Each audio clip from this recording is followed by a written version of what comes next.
मित्रांनो, गाडीचा चेकलाईट लागत होता, माझा इंजिन लाईट. तर मी काय सांगतोय लक्षात ठेवा.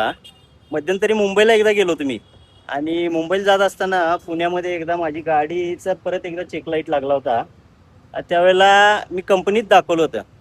कंपनीत दाखवल्यावर मला सांगितलं की ते सेन्सर आहे, सेन्सर बदलायला पाहिजे, आणि ते 35,000 रुपये किंमत सांगितली त्याची.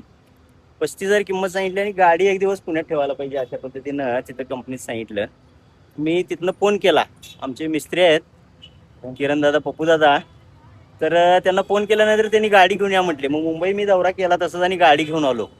गाडी घेऊन आल्यानंतर हे काम माझं फक्त इथं आल्यानंतर 1,200 रुपयामध्ये काम झालं.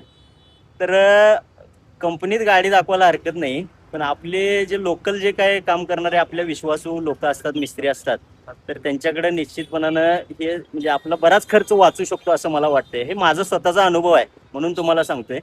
तर आपल्या लोकल लोकांना काम मिळालं पाहिजे, आणि त्यांच्यावर विश्वास ठेवून आपण त्यांच्याकडे गाडी दाखवलं तर बराचसा पैसा आपला वाचू शकतोय असं मला वाटतं.